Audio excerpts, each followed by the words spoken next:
사이다 무비튼. 나는 남편과 둘이서 아파트에서 살고 있다. 가까운 곳에 언니가 살고 있는데 가끔 조카를 나한테 맡길 때가 있다. 언니는 간호사로 맞벌이 부부인데 형부는 출장이 많은 편이었다.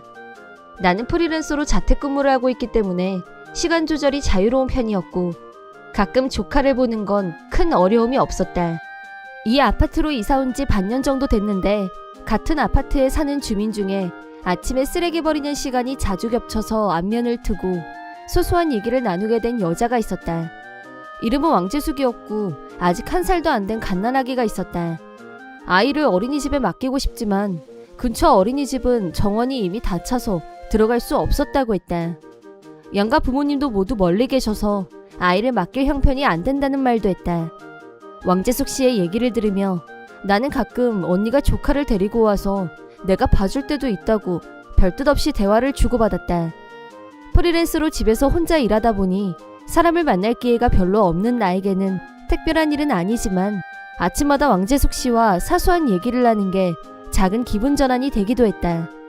하지만 이 사소한 만남이 나중에 큰 문제를 일으키리라고는 전혀 예상하지 못했었다.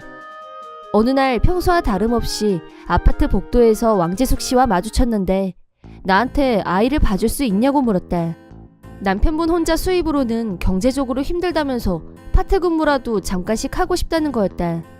심정은 충분히 이해할 수 있지만 왕재숙 씨 아이는 아직 돌도 지나지 않은 아이였고 조카를 돌보는 것과는 차원이 다른 문제여서 무슨 일이 생기면 책임질 자신이 없었다.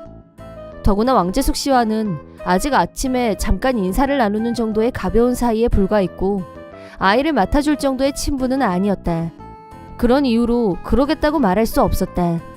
나는 솔직하게 조카는 유치원생이라 특별히 손이 가는 게 없어서 네일을 하면서 애니메이션 같은 거 틀어주면 되는 정도인데 갓난아기는 돌볼 자신도 없고 집에 있지만 대부분 일을 하고 있기 때문에 도움을 줄 수 없을 것 같다고 선을 그었다. 그러자 왕재숙 씨가 갑자기 돌변하더니 진짜 실망이다. 완전 사람 차별이네. 자기 언니네 애는 봐줄 수 있지만 친구네 애는 봐줄 수 없다 이거야? 어이 털리네. 라면서 왕재숙 씨는 일방적으로 화를 내더니 쌩하고 가버렸다. 평소에 얘기할 때는 온화한 사람으로 보였기 때문에 깜짝 놀랐지만 무턱대고 아이를 맡는 건 무책임한 행동이란 생각에 이번 일은 내 판단이 전적으로 옳다고 믿었고 다른 선택은 없는 걸로 결론지었다. 그 뒤로도 아침에 마주칠 때마다 왕재숙 씨는 끈질기게 아이를 봐달라고 부탁했지만 나도 나의 원칙대로 계속 거절했다. 그러다 아침에 왕재숙 씨 얼굴 보기가 불편해서 아예 쓰레기 버리는 시간을 바꿔버렸다. 그렇게 일주일간은 평안한 날들이 이어졌다. 어느 날 유치원 끝날 시간에 맞춰서 조카를 데리러 갔다가 마트에 들러서 장을 보고 있는데 남편한테서 전화가 걸려왔다. 내 핸드폰으로 경찰한테서 전화가 왔는데 갓난아기가 우리 집 앞에서 탈진 상태로 발견됐대. 당신 지금 어디야? 뭐라고? 나 지금 조카 데리러 나왔다가 마트에서 장 보는 중이었는데 바로 집으로 갈 수 있어? 알았어. 나는 서둘러서 집으로 왔다.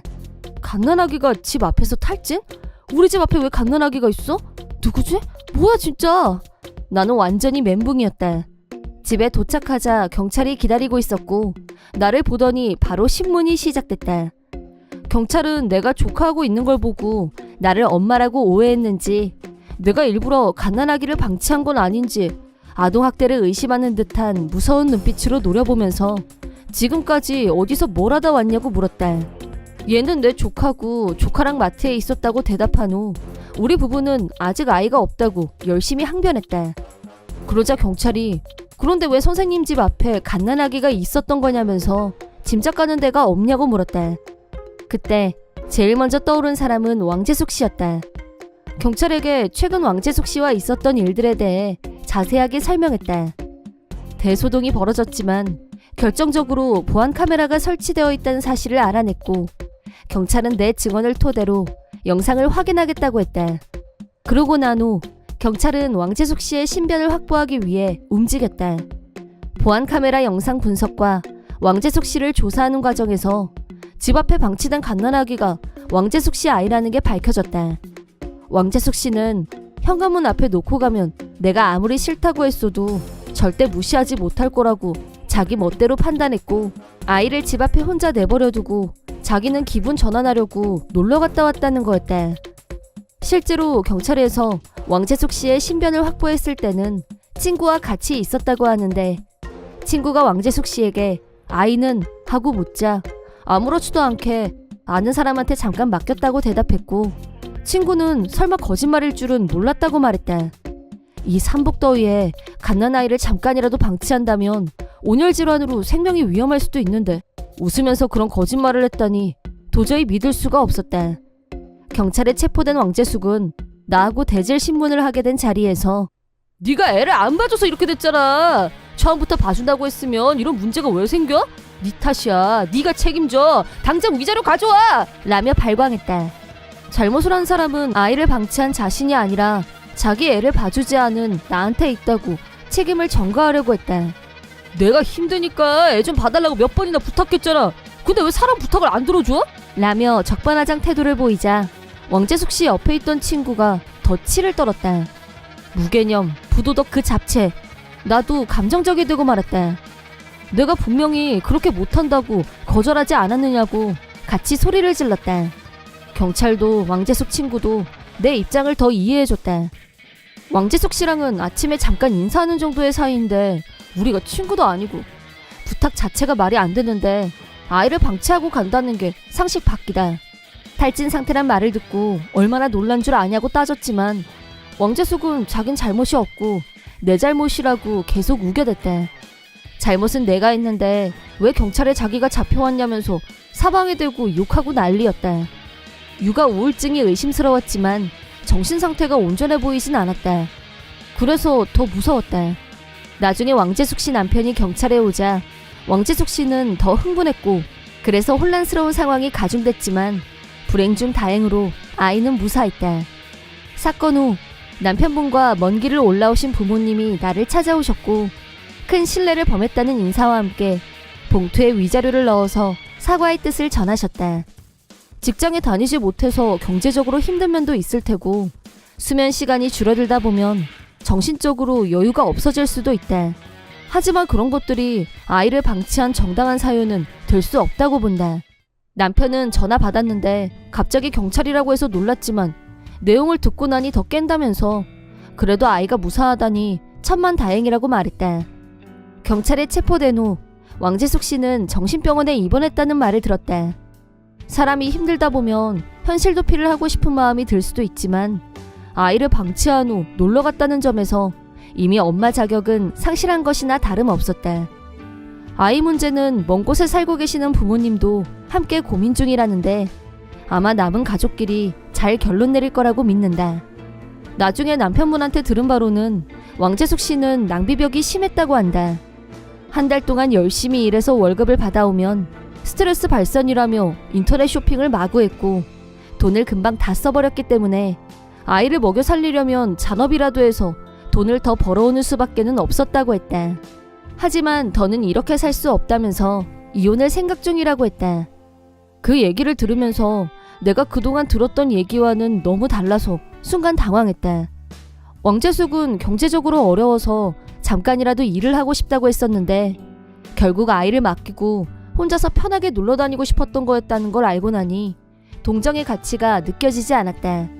재택근무를 오래 하다 보니 사람하고 소통하는 일이 적어진 나로서는 아침에 잠깐 나누는 대화를 즐거움으로 여겼었는데 그게 이런 큰 사건으로 변질될 줄은 정말 몰랐었다. 왕재숙 씨는 도저히 구제가 안 되지만 죄 없는 갓난아이는 건강하게 잘 자라서 행복하게 잘 살길 바라는 마음뿐이다. 이번 영상은 어떠셨나요? 재밌게 보셨다면 구독, 좋아요에 댓글까지 달아주시면 감사하겠습니다. 그럼 다음 영상에서 만나요.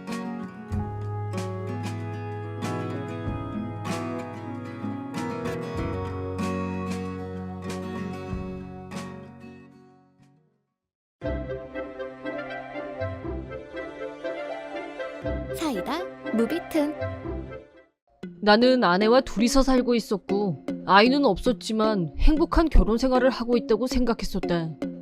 하지만 어느 날 아내가 불륜 중이란 사실을 회사 동료를 통해 알게 됐다. 동료가 자주 가는 바가 있는데 한 달에 2번 정도 아내가 오는 걸 봤다고 했고 호스트처럼 보이는 남자와 항상 같이 왔었다고 했다. 아내는 그 남자한테 딱 달라붙어서 거의 얼굴이 붙은 상태에서 얘기하더라면서 보통 사이가 아닌 걸로 보였다고 말했다. 그 말을 들은 나는 아내에게 오늘 회사에서 철야를 하게 될 것 같다고 말하고 동료와 함께 아내의 단골바에서 잠복하기로 했다. 그러자 아내는 정말로 바에 나타났다. 들키지 않게 조심하면서 아내가 하는 짓거리를 관찰했는데 듣던 대로 호스트처럼 말끔하게 생긴 남자와 함께였다. 충격적인 장면은 계속 연출됐고 남자의 손이 아내의 허리를 감고 있었다. 누가 보면 진짜 연인인 줄. 동료의 말은 하나도 틀린 게 없었다. 하지만 나는 불가사의할 정도로 평정심을 유지했다. 당장 달려나가서 멱살을 잡을 수도 있었지만 조용히 증거를 남기기 위해 두 사람의 모습을 동영상으로 찍었다. 인내심을 갖고 계속 지켜본 결과 바에서 나온 두 사람은 한치의 예상도 어긋나지 않게 다정한 모습으로 호텔로 향했고 그 장면 역시 증거로 남겼다.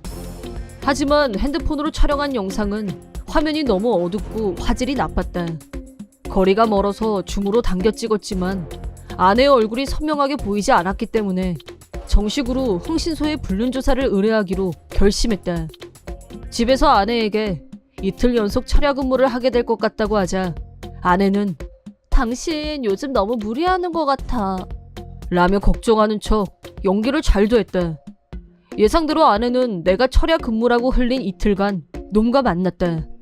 지난번처럼 바에서 술을 마신 후 호텔로 이동했고 불륜 관계에 충실하게 시간을 보냈다.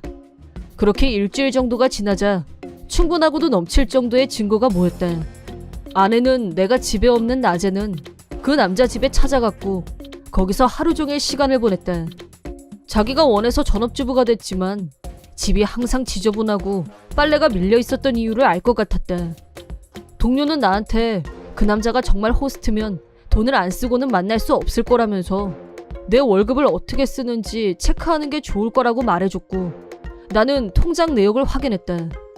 그러자 저축해뒀던 돈 1억과 보험금 2천만 원이 해약된 걸 알게 됐다. 어처구니 없게도 광열비가 연체된 건 물론 대출금 이자 독촉장이 날라와 있었다. 전업주부인 아내는 우편물이 도착하면 바로 처분해서 내 눈에 안 띄게 숨겨왔던 모양인데 이 정도로 정신이 나가 있을 줄이야. 집안 살림이 쑥대밭이 된 걸 보니 현타가 왔다. 어디서부터 수습하면 좋을지 머리가 아팠다. 아내가 말해도 대꾸할 마음이 안 났고 밥을 차려도 식욕이 없었다. 내 빨래도 내가 하고 한 집에 살고 있었지만 아내의 존재를 무시했다. 내가 그런 태도를 보이자 아내는 화를 냈고 왜 그러냐고 나한테 강력하게 따졌다. 친정 부모님께 하소연하기도 했다. 장인이 나한테 전화로 둘이 무슨 일이 있었는지 모르겠지만 좋게 푸는 게 어떠냐고 살살 달래는 분위기였지만 그런 차원이 아닙니다 라고 하고 전화를 끊었다. 계속해서 장인 장모로부터 전화가 걸려왔지만 무시하고 받지 않았다. 그러자 화가 난 장인 장모는 집으로 쳐들어왔고 내 딸을 왜 무시하냐며 내 얼굴을 때렸다. 나중에 생각해보니 속사정을 전혀 몰랐기 때문에 자기 딸 말만 듣다 보면 나를 몹쓸 놈이라고 생각했을 수도 있을 것 같았다. 그때 나는 어떻게 해야 할지 판단을 내리지 못하고 있었기 때문에 일종의 부작용이 일어났던 거라고 생각한다. 아내는 친정부모님 기세를 등에 업고 대체 이유가 뭐냐며 큰 소리로 나한테 따졌다. 그래서 나는 흥신소를 통해 확보한 증거 사진들과 체납된 납부금 고지서, 보험 해약서, 빈 통장이 된 저금 통장을 모두 보여줬다. 증거물들을 보고 하얗게 질린 아내와 아내에게 이게 어떻게 된 거냐고 화를 내는 장인 장모에게 이 문제는 변호사를 통해서 알려드리겠다고 말씀드린 후 갑자기 얼음이 된 아내와 장인, 장모를 두고 집에서 나와버렸다. 당분간은 비즈니스 호텔에서 지내기로 했다. 아내와 장인, 장모는 사과하겠다면서 계속 연락해왔지만 앞으로의 일은 변호사를 통해서 말하라고 한 후 내가 고용한 변호사 연락처를 알려주는 걸 끝으로 아무 연락도 받지 않았다. 그 후 이혼 조정을 통해 이혼이 성립됐다. 장인은 그런 일이 있는 줄도 모르고 화부터 내서 미안하다면서 직접 찾아와서 용서를 빌었다. 정신적 피해 보상이라며 위자료를 가져오셨고 자기 딸이 저지른 잘못에 대해서도 사과하셨다.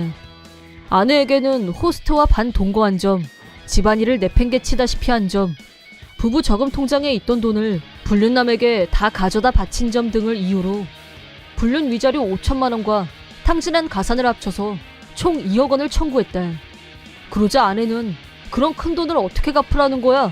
라고 발광하면서 난리를 쳤지만 그때 옆에서 지켜보고 있던 장인이 따기 세례를 날렸다. 정신 나간 소리 닥쳐! 네가 남자에 미쳐서 다 갖다 없앤 돈이잖아. 남편이 밖에서 힘들게 벌어온 돈을 대체 뭐라고 생각한 거야? 죽을 때까지 일을 해서라도 꼭 갚아. 부모한테 손 벌릴 생각은 아예 버리는 게 좋아. 라고 불벼락이 떨어졌다. 맞아서 아픈 건지 위자료가 너무 엄청나서 절망한 건지 아내는 펑펑 울었지만 운다고 달래줄 사람은 아무도 없었다. 2억이면 오피스텔 한 채 값은 되는 거금인데 앞으로 아내의 인생이 산지옥이 될 거란 전망이 들지만 당연한 결과라고 본다. 억대의 거금을 탕진하고도 나한테 들키지 않을 거라고 생각했었다는 게 어이가 없지만 호스트에 빠져있는 동안 거의 제정신이 아니었을 테고 머릿속에서는 매일 드라마를 찍고 있었던 게 아닐까. 여전히 정신을 못 차린 아내는 이혼하면 그놈하고 같이 살면서 위자료도 같이 갚을 생각이었던 모양인데 아내가 선물로 갖다 바친 차를 타고 바람처럼 사라져버렸다는 걸 알고 현타가 온 것 같았다. 하지만 나는 그놈을 도망치게 놔둘 수 없었다. 미리 이럴 경우를 대비해서 탐정을 붙여놓고 철저하게 놈을 감시했다. 도망치려는 놈을 붙잡아서 불륜 위자료를 받아내는데 성공했다. 놈은 호스트한테 돈을 갖다 바친 당신 부인한테 가서 따지라고 했지만 불륜 당사자란 사실은 변하지 않는다는 사실. 위자료를 지급하지 않으면 부모님이건 친척이건 다 찾아다니면서 네가 한 짓을 폭로하겠다고 하자 집에다가는 자기가 평범한 회사원인 걸로 꾸며놓은 모양인지 요구하는 대로 들어줄 테니 집에는 찾아가지 말아달라고 애원했다. 호스트 수입이 나쁘지 않은 건 사실인지 내가 요구한 위자료를 순순히 입금했다.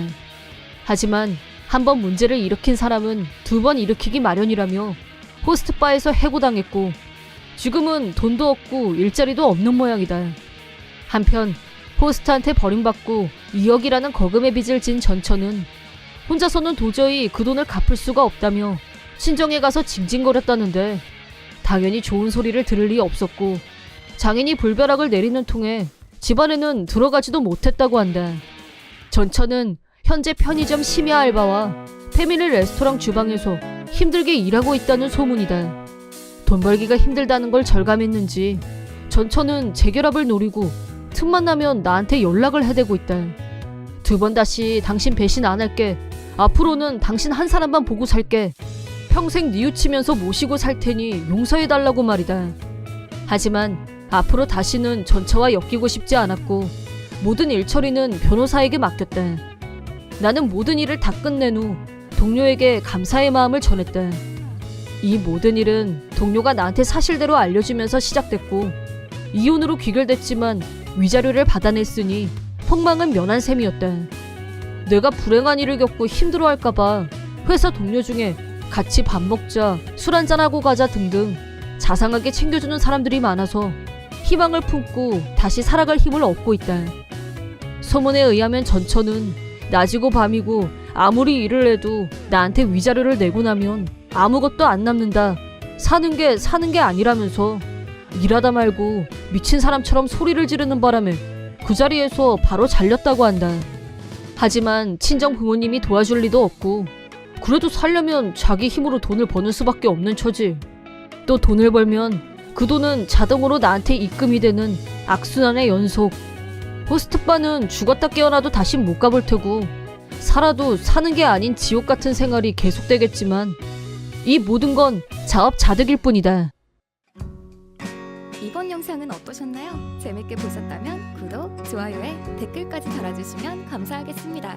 그럼 다음 영상에서 만나요.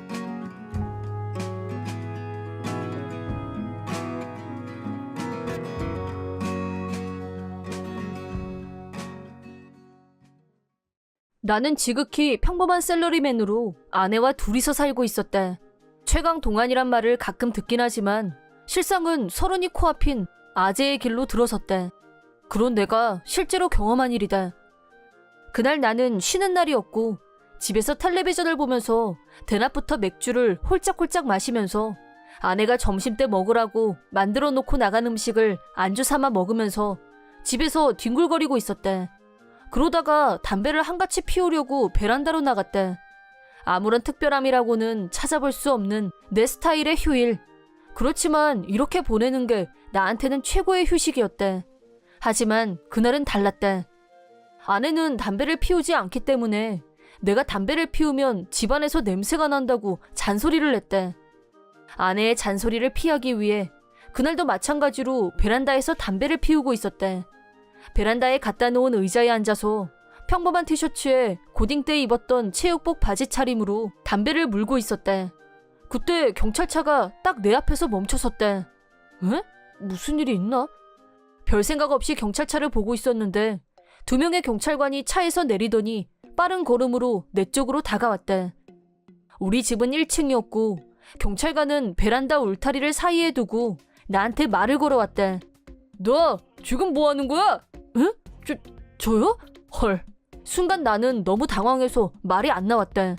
이 상황을 이해하려고 내가 무슨 잘못을 저질렀는지 열심히 머리를 굴렸지만 아무것도 생각나는 일이 없었대. 그러자 경찰관은 다시 이렇게 말했대. 너 입은 옷 이 근처 고등학교 체육복 맞지? 고등학생이 담배나 피우고 말이야. 네? 너무 어이가 없어서 목소리까지 이상하게 튀어나왔대. 그래도 다행인 건 이 상황이 이해가 됐고 지갑을 찾으러 방에 갔다 온 후 면허증을 꺼내서 베란다를 사이에 두고 있던 경찰에게 보여줬대. 저 28살입니다. 라고 말하자 경찰관은 면허증을 손에 쥐고 열심히 나와 비교했대. 이거 본인 신분증 맞아? 형 면허증 갖고 나온 거 아니고? 라면서 미심쩍어 했대. 진짜 사진 보면 알지 않나? 엄연히 법적으로 신분을 증명할 수 있는 운전면허증을 제시했는데도 믿지 못하다니 이게 무슨 상황? 라고 생각하면서 주민등록증을 꺼내들었대.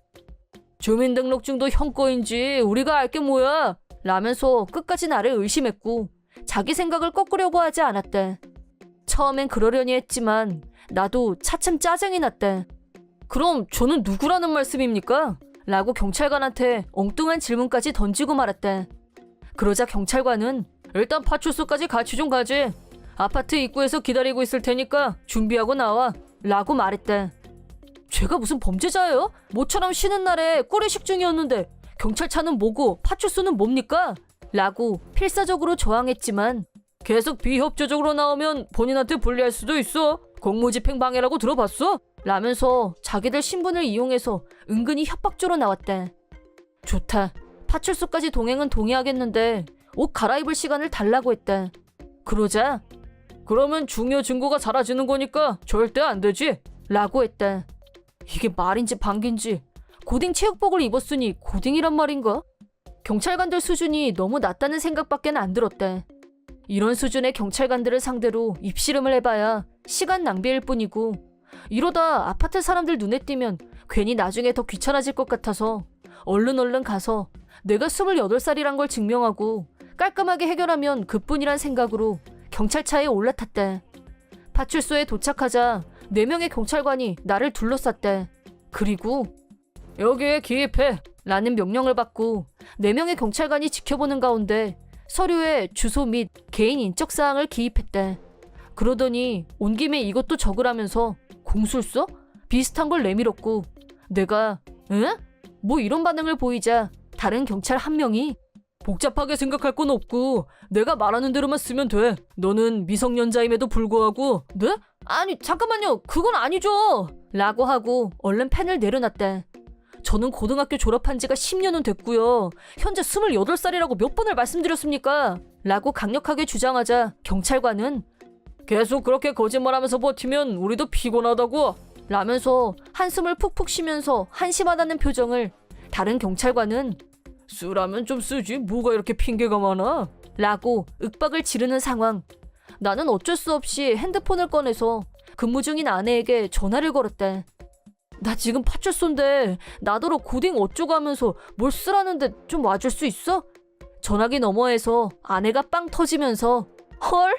하는 소리가 들려왔지만 한 10분쯤 있으니까 파출소로 들어왔대. 아내는 근무 중임에도 불구하고 가족들끼리도 친분이 있는 자기 상사까지 대동하고 와줬대. 아내는 핸드폰에 저장해둔 나와 같이 찍은 사진이며 동영상들을 경찰들에게 증거로 보여줬대. 솔직히 나는 아내와 달리 성격상 셀카 찍는 걸 안 좋아해서 내 핸드폰에는 아내와 같이 찍은 사진이 한 장도 없었대. 아내가 사진을 찍으려고 핸드폰을 들이대면 나는 매번 또 사진이야? 여자들은 왜 이렇게 셀카 찍는 걸 좋아하는 건데? 라면서 투덜투덜거렸는데 이런 일이 터지고 나니 아내의 셀카 취미가 어찌나 고맙던지. 아내의 상사도 옆에서 나에 대해 설명하면서 열심히 경찰을 설득해 주신 덕분에 내가 성인이란 걸 겨우 인정받았대. 더 이상 나를 고딩으로 몰아갈 수 없게 된 경찰들은 귀찮은 표정으로 그럼 애초에 오해받을 짓을 하지 말았어야죠 라고 하는 말을 듣고 아내가 열이 받아서 그건 아니죠. 우리 남편은 처음부터 아니라고 분명히 말했잖아요. 체육복을 입었다는 이유만으로 면허증, 주민등록증을 전부 인정하지 않고 고등학생이라고 일방적으로 단정짓는 게 경찰로서 자격이 있는 건가요? 이 두 가지 신분증으로도 자기 신분을 증명하는데 부족하다면 대체 뭘로 신분을 증명해야 하는지 좀 가르쳐 주시겠어요? 라고 큰 소리로 항의했대. 그러자 경찰관 한 명이 저희는 그런 말을 한 적이 없습니다. 공무 중에 일어난 일을 가지고 시비를 걸면 업무를 보지 말라는 얘기지 라며 자기 방어에 급급. 그럼 어느 쪽 주장이 옳은지 좀 더 윗선을 불러서 판정을 내려달라고 하는 건 어떨까요? 나는 신속하게 이 일에 처음부터 개입하지 않은 다른 경찰관 한 명을 붙잡고 상사분을 모셔와 달라고 부탁했대.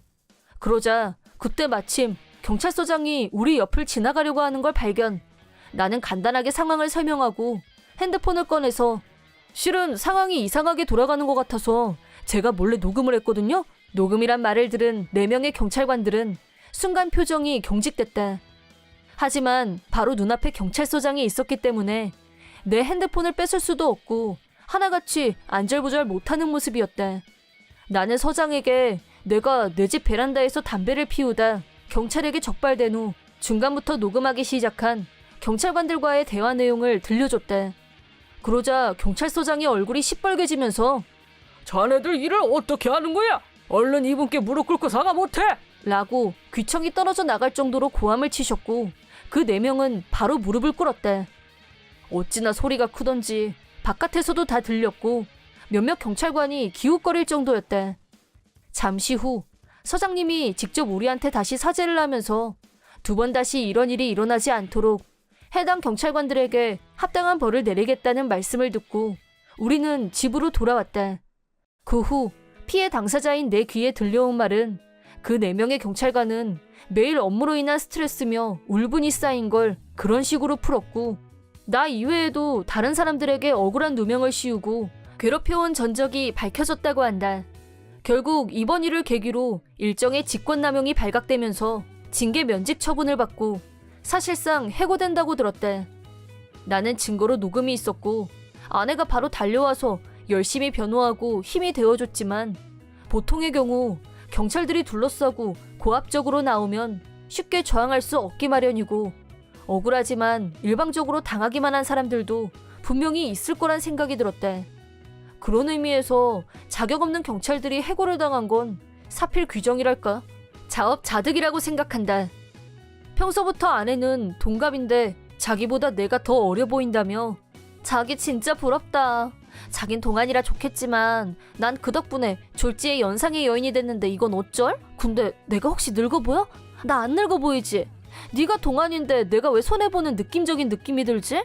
라고 툭하면 불만이었는데 이번에는 웬일로 내가 제 나이로 보여서 얼마나 다행인지. 내가 너였으면 난 녹음할 생각 같은 건 못했을 거고 그랬으면 꼼짝없이 그 경찰들 장난질에 걸려들어서 당했을 거야 라면서 깔깔 웃었대. 솔직히 동안이란 말을 들을 때마다 기분이 나쁘지 않았고 오히려 득보는 기분이었던 게 사실이었는데 장점이라고 여겼던 동안 탓에 경찰서에 연행되다니 생각지도 못했던 일이다. 담배 피우면서 핸드폰으로 게임한 게 다인데. 아무튼 그 덕분에 악질 경찰관들을 정리했으니 잘된 일이라고 생각한다. 난 취미로 어떤 것을 모으고 있는 고등학교 3학년 남자다. 그 컬렉션은 고등학생에겐 부담되는 가격이었고 조심해서 다뤄야 하는 것이라 다 모으기까지 1년이나 걸렸다. 모으는 동안 솔직히 가족들의 반응이 좋진 않았다. 여동생은 그런 걸 모으는 사람이 있다니 믿을 수 없다며 날 싸늘한 눈빛으로 보곤 했다. 제대로 관리하라며 엄마도 귀따갑게 잔소리를 했다. 물론 그건 나도 잘 알고 있으니까 난 내 방 문단속을 철저하게 했다. 내 방으로 들어오는 사람은 아무도 없었지만 그런데 어느 날 도둑이 그 컬렉션을 아무도 모르게 훔쳐갔다. 그 일이 드러난 건 평일 낮, 난 학교에 있었다. 발견한 사람은 엄마였는데 밖에 나갔다 돌아오니 내 방 창문이 깨져 있었고 방은 엉망진창이 되어 있었다고 한다. 수업 중에 엄마한테 연락이 와서 조퇴하고 집으로 갔더니 경찰들이 집 안팎을 조사하고 있었다. 내 방은 진짜로 어지럽혀져 있었고 게임 소프트웨어와 텅 비어버린 저금통 그리고 잠긴 서랍장에 들어있던 컬렉션을 통째로 도둑 맞았다. 미쳐버릴 것 같았다. 학생인 내가 이걸 모은다는 건 정말 어려운 일이었고 시간도 오래 걸렸다. 그런데 그걸 홀라당 훔쳐가고 그것도 모자라서 방까지 엉망으로 만들다니. 솔직히 처음엔 그 상황을 받아들이기가 힘들어서 그냥 멍하니 서 있었다. 그런데 왜 그걸 들고 간 건지 도저히 이해할 수가 없었다. 게임에 관련된 건 중고샵에 팔면 돈이 될 거라고 생각해서 가져갔겠지만 왜 그걸 통째로 가져간 건지 알 수가 없었다. 엉망이 된 내 방을 멍하니 바라보고 있었더니 경찰이 물어볼 게 있다길래 다른 방으로 갔다. 1차 조사를 마친 경찰이 말하길 아무래도 도둑은 프로인 것 같다고 했다. 침입한 방법도 창문을 전부 깨뜨린 게 아니라 한쪽만 깨뜨려서 잠금을 풀었다고 한다. 듣고 보니 맞는 것 같았다. 방은 엉망진창이었지만 창문은 깔끔하게 깨진 상태라 프로의 냄새가 났다. 더 화가 나는 건 지문이나 족적도 발견되지 않아서 범인을 찾는 건 어렵겠다는 말을 들었다는 거다. 이런 일을 당했는데 할 수 있는 게 아무것도 없을 것 같다고 하니 난 화가 치밀어 올랐지만 그렇다고 뭘 어떻게 할 수 있는 상황도 아니었다. 하지만 도둑 맞은 물건이 있으니 당분간은 수사를 이어가야 하고 관계 부처에도 연락해서 경계를 계속하겠다고 했다. 난 경찰서에서 피해 신고와 그 외에 필요한 다른 서류들을 작성해서 제출했다. 경찰에서는 조사를 더 해야 하니 오늘은 집에 들어가지 말라고 해서 그날은 가족끼리 할아버지 댁으로 향했다. 이웃들이 궁금해하며 엄마에게 연락을 너무 많이 해서 핸드폰이 쉴 새 없이 울려댔다. 동네에 소문이 쫙 퍼졌는지 다음 날이 되자 중학교 때 친구한테까지 소식을 묻는 메일이 왔고 한동안 그런 연락에 답하느라 정신이 없었다. 범인이 밝혀진 건 그로부터 약 일주일 후 집에서 저녁을 먹고 있을 때 경찰로부터 지난번 도난 사건의 범인을 찾았으니 경찰서로 와달라는 연락이 왔다. 보호자인 아빠와 경찰서에 도착해서 회의실로 안내받아갔는데 그곳엔 경찰 몇 분과 머리 절반을 붕대로 감은 무시무시한 모습의 여성이 있었다. 머리를 붕대로 감고 있는 모습을 보고 난 안 좋은 예감이 강하게 들었다. 그 무시무시한 여성은 내가 맞은편에 앉자 갑자기 나한테 손가락질하며 소리를 질렀다. 여성은 격분한 상태로 온갖 욕설을 퍼부었다. 반은 못 알아들었지만 그 사람이 하려는 말을 요약하자면 이런 거였다. 너희 집에 비싼 게 있다고 들어서 가지러 갔는데 이상한 가루밖에 없더라니까? 필요 없어서 버리려고 했는데 갑자기 폭발하더니 불이 나서 화상까지 입었어. 이렇게 된 건 다 너 때문이고 난 피해자야. 그러니까 네가 사과하고 보상금 내놔. 내 방에 프로급 솜씨로 침입해놓곤 적반하장으로 나오는 태도에 더 이상 들어줄 수가 없었다. 하지만 그 여성은 아직도 분이 안 풀렸는지 붕대 사이로 빠져나온 머리카락을 휘날리며 괴성을 질렀다. 매우 무서웠다. 그리고 난 안 좋은 예감이 적중했다는 걸 알았다. 실은 내가 1년 전부터 사모으고 있던 컬렉션은 알루미늄 분말이나 황산, 정린 등 가연성 고체, 제2류 위험물이었다.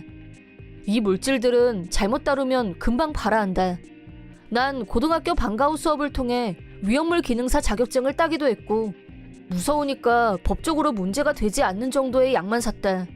그런데 다 모으고 나니 상당한 양이 되었고 자칫 잘못하면 화상을 입는 정도로 끝나지 않을 양이었다. 아니 애초에 약병에 위험물이라고 라벨도 붙여놨는데 훔쳐간 건 그쪽이잖아. 열받은 난 그 자리에서 도둑에게 입바른 소리를 해줬대. 그랬더니 당황해하는 도둑. 그런 건 난 모르겠고. 아니, 머리에 피도 안 마른 게 그런 위험한 걸 왜 갖고 있는 거야, 기분 나쁘게? 너 같은 놈이 방화도 저지르고 그러는 거야. 빨리 사과하고 돈 내놔. 너 때문에 여자 얼굴이 이게 무슨 꼴이야?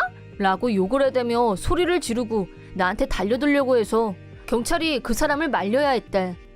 솔직히 무슨 말을 해도 소용이 없을 것 같아서 피해 신고는 철회하지 않겠다는 의사를 경찰에게 전하고 우리는 그만 돌아가겠다고 했대. 경찰은 여성을 진정시킨 뒤 조사를 진행해서 이번 사건의 전말을 다 알아냈다고 한다. 결론부터 말하면 안 들키면 괜찮을 거라는 생각으로 범행을 저질러 왔고 이번 일도 그 연장선에서 저질렀다고 한다.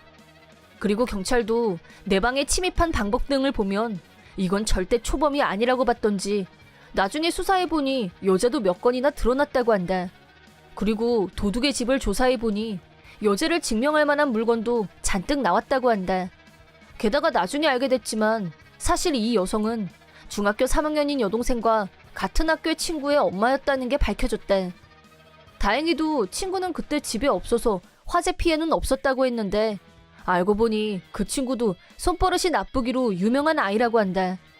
동생도 몇 번인가 당한 적이 있다는데 정황상 그 아이가 훔친 게 확실한데도 훔치는 현장을 본 게 아니니 책임을 묻지는 못했던 모양이다. 하지만 반에서는 유명했다고 한다. 증거가 없는 상황에선 선생님도 추궁하기가 쉽지 않았을 테고 까딱하면 오히려 고소당할 수도 있으니 어쩔 수 없었겠지. 내 생각엔 엄마가 그 모양이니 훔치는 기술이라 해야 되나? 그런 것들도 다 가르쳐주지 않았을까 싶다. 도둑의 남편은 다른 지방에서 일을 하느라 사건 당시엔 집에 없었지만 아무래도 집이 반쯤 불에 타버렸으니 급하게 집으로 돌아왔고 사건 얘기를 듣곤 엄청나게 분노했다고 한다.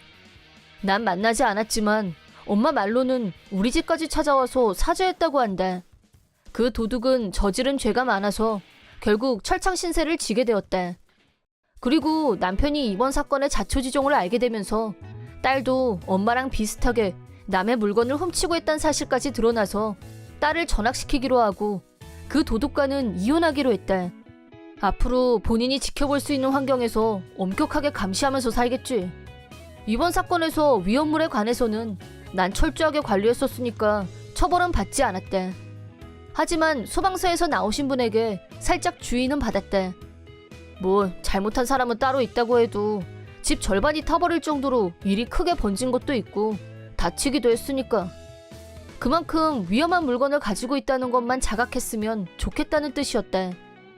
내가 모은 것 때문에 이런 일이 벌어질 줄은 꿈에도 몰랐지만 여태까지 살면서 가장 놀랐던 일이었다. 그래도 나로 인해 지속적으로 범죄를 저지르던 도둑 하나를 체포할 수 있었다는 건 행운이었다고 생각한다. 우리 외할아버지는 상당한 자산가로 그 덕분에 난 내 나이에 어울리지 않게 거액의 저금이 있었다. 그때그때 다르긴 하지만 연 300만 원 정도 배당금이 나오는 내 명의로 된 주식도 있다. 결혼할 때 남편에게 배당금 얘기는 했지만 저금이나 재산에 관한 건 사실대로 털어놓지 않았고 평범한 회사원이 모았을 법한 금액으로 거짓말했다. 당시에 우리는 장거리 연애 중이었는데 남편이 바라던 대로 결혼과 동시에 퇴사하고 그가 있는 지역으로 이동했고 전업주부가 되었다. 장거리 연애하다가 결혼한 거라서 처음엔 곁에 남편이 있다는 게 너무 좋아서 행복했다. 그런데 지역 이동이 잦은 회사에서 일하는 그에게 시집 와서 1년이 지난 뒤 그가 갑자기 언제까지 일도 안 하고 게으르게 있을 거야? 라는 말을 냈다. 네가 하라 그래서 지금 전업주부 하는 거잖아. 라고 가볍게 반박했지만 속은 부글부글 끓었다. 몸이 안 좋을 땐 집안일을 쉬엄쉬엄 하기도 하지만 티가 날 정도로 소홀히 한 적은 한 번도 없어서 남편에게 게으르다는 말을 들은 기억은 없었다. 그리고 며칠 후 남편과 함께 술을 마시러 갔을 때 직장 동료들 보면 다들 아내도 일해서 생활비에 보태더라. 거기다 집안일도 육아도 똑 부러지게 한다는데 널 보면 그렇게 말하길래 날 보면 뭐? 라고 되물었더니 스스로 생각해봐 라고 답했다. 나도 일하라는 거야? 그런 거지. 알겠어. 그럼 일할게. 내가 그렇게 대답하자 그는 만족했다.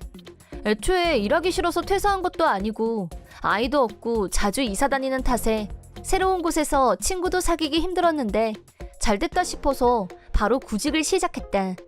그런데 내가 착각한 게 있었다. 금방 취업할 수 있을 줄 알았는데 20대 후반의 신혼, 이동이 잦다는 것만으로도 이미 장벽이 높았다. 열심히 했지만 반년이 지나도 취업이 되지 않았고 남편에게 아직도 취업 못했냐고 싫은 소리를 듣는 일도 잦아지다가 어느 순간 이혼이라는 두 글자가 뇌리를 스쳤다. 그때부터 난 정직원을 고집하지 말고 일단 알바라도 찾아보기로 마음먹었다. 그리고 집 근처 마트에서 금방 알바를 구했다. 퇴근하고 온 남편에게 근처 마트에서 일 구했으니까 다음 주부터 일하러 나갈 거야. 소식을 전하자. 음식점이나 편의점, 마트에서 일하는 건 안 돼. 라고 했다. 이유는 자기 아내가 그런 곳에서 일하는 걸 지인이 보면 창피해서란다. 그래도 하기로 했는데 안 한다고 하기도 미안하고 집 근처 마트인데 민망하잖아. 그리고 그런 소리 하면 아무 데서도 안 써줘. 라고 말해도 그는 안 된다고만 했고 말씨름을 하다 보니 싸움으로 번졌다. 전에 일도 안 하고 게으르다고 했을 때 엄청 충격받았어. 근데 사실이잖아. 거주도 아니고 내가 번 돈으로 먹고 살면서 아무렇지도 않은 그 정신머리가 신기해. 나한테도 고마워야지. 그렇게 말했다. 제대로 뚜껑이 열린 난 그에게 그런 소리 할 거면 처음부터 전업주부 했으면 좋겠다고 말을 하지 말든가. 앞뒤가 안 맞잖아. 뭐? 내가 언제 평생 전업주부 하랬냐? 그 정도는 지나가는 똥개도 알겠다. 그 말을 듣고 이성의 끈이 끊어졌다. 난 그의 눈앞에서 종이 위에 일사불란하게 적어내려갔다. 사택에 들어갈 수 있었는데도 남편이 싫다고 해서 계약한 아파트 월세 100만 원. 난 샤워만 하면 되지 않냐고 했지만 매일 밤 반신욕을 하느라 드는 가스비 20만 원. 알뜰폰이면 충분할 텐데 계약 갈아타기 귀찮다며 15만 원씩 내는 핸드폰 요금. 남편의 고등학교 그리고 대학교 학자금 대출 상환 매달 50만 원. 영업하느라 자기 돈 써가며 술도 마시러 가야 되니까 필요하다며 가져간 용돈 50만 원. 대충 적은 거지만 여기까지 적고 그에게 보여줬대. 이거 다 더해볼래? 네 월급 실수령이 180만 원인데 어머 이상하지? 매일 먹는 밥은 하늘에서 뚝 떨어지는 줄 알았어? 매일 만들어주는 도시락은 한밤중에 나가서 주워오는 줄 알았고 욕조 물은 온천이라도 터져서 받아놓는 줄 알았어? 술집 가면 가게가 공짜로 술 주고 밥 주고 지가 산 것처럼 타고 다니는 내 차 유지비랑 기름값 네가 내고 있는 거 같니? 더하기는 할 수 있지? 그러자 그는 화는 나지만 내가 하는 말이 믿어지지 않는 듯 당황하는 것 같았지만 난 멈추지 않고 계속 말했다. 나 내 보험료랑 핸드폰 요금은 내가 내고 있어. 그리고 생활비 부족한 것도 내가 보태고 있고 애초에 내가 전업주부 하기엔 어려운 수입이니까 언젠간 다시 일할 생각이었는데 네가 어렸을 때 혼자 집 지키느라 외로웠다느니 가족을 부양하는 가장이 되는 게 남자의 자존심이라느니 떠들어대니까 신혼 때만 참자고 생각하고 내 돈으로 충당했었거든? 그런데 설마 이런 헛소리를 듣게 될 줄은 몰랐네. 그러니까 이젠 알려줄게. 내 계좌엔 총 2억 원. 내 명의로 보유하고 있는 주식은 총 7천만 원. 거짓 소리 들을 입장은 아니거든? 2억? 그래, 네 월급이 쥐꼬리만 해도 결혼했으니까 부족한 건 내 돈으로 충당하면 된다고 생각했어. 근데 그런 마음은 이제 손톱만큼도 없어. 너도 머리가 있으면 알 텐데 용돈 50만 원에 학자금 상환 50만 원만 해도 100만 원이거든? 나머지 80만 원으로 어떻게 먹고 살았다고 생각한 거야? 말해 두겠는데 난 일도 하고 집안일도 하거든요? 거짓 취급은 집안일도 안 하는 네가 당하는 게 맞지. 그러자 남편은 미안. 그렇게 모은 돈이 많은 줄은 몰랐어.